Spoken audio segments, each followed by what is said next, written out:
শিমের বিচি দিয়ে মাছের একটা দারুণ রেসিপি তৈরি করে দেখাবো। আমি আজকে রিঠা মাছ দিয়ে রান্না করছি। প্রথমে মাছ মশলা দিয়ে মাখিয়ে রাখবো, লবণ, হলুদ এবং মরিচের গুঁড়া দিয়ে ভালোভাবে মাখিয়ে আপনারা 15 থেকে 20 মিনিট রেখে দিবেন। এখানে আদা রসুন বাটাও দিতে পারেন। এবার তেলে আমি লবণ দিয়ে নিয়েছি, তাহলে মাছগুলো লেগে যাবে না। এবার একে একে সব মাছ দিয়ে আমি দুই পাশ ভেজে নেব এবং এই মাছগুলো কড়া ভাজবো না, হালকা একদম সামান্য ভাজবো। তারপর মাছগুলো আমি তুলে নিচ্ছি এবং এই তেলেই কিন্তু পেঁয়াজ কুচি দিয়ে দিব।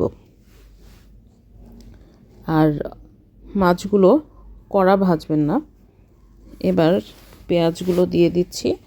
পেঁয়াজগুলো বাদামি হয়ে আসলে তারপর দিয়ে দিব বাকি মশলাগুলো। এখানে আমি 3টা মিডিয়াম সাইজের পেঁয়াজ দিয়েছি, পেঁয়াজ কুচি করে। এবার এটা ভালোভাবে একটু ব্রাউন হয়ে আসা পর্যন্ত অপেক্ষা করব।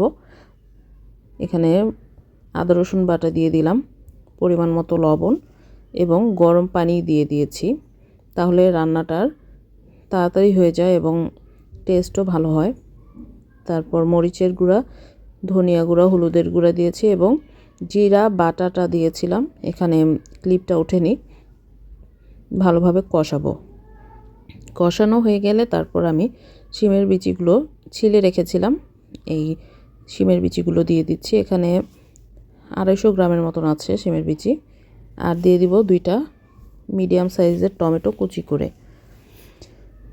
তারপর ভালোভাবে টমেটো এবং শিমের বিচিটা কষাতে দিব। আর টমেটোটা পাতলা করে কেটে দিব যাতে একটু গলে যায়, তাহলে কিন্তু তরকারিটা আরও বেশি টেস্ট হবে টমেটোটা গলে গেলে। এবার একটু কষাতে থাকবো। কষানো কিন্তু প্রায় হয়ে গিয়েছে। এবার দিয়ে দিব গরম পানি। আমি রান্নার আগেই গরম পানি করে রাখি, তাহলে রান্নার সময় কিন্তু অনেক সুবিধা হয়।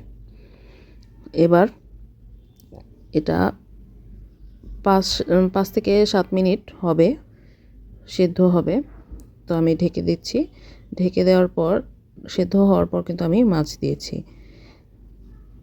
মাছ দিয়ে আরও 3-4 মিনিটের মতন অপেক্ষা করব, যেহেতু মাছগুলো অলরেডি হয়েই আছে।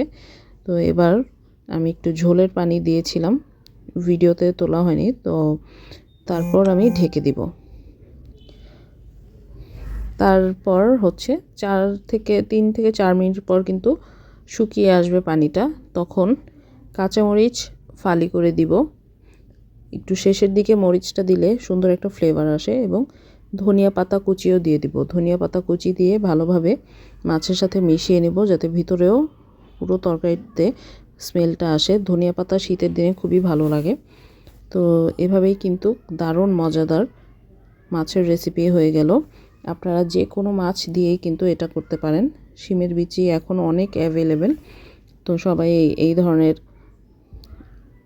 তরকারি রান্না করে ট্রাই করতে পারেন এবং জানাবেন কেমন লাগলো।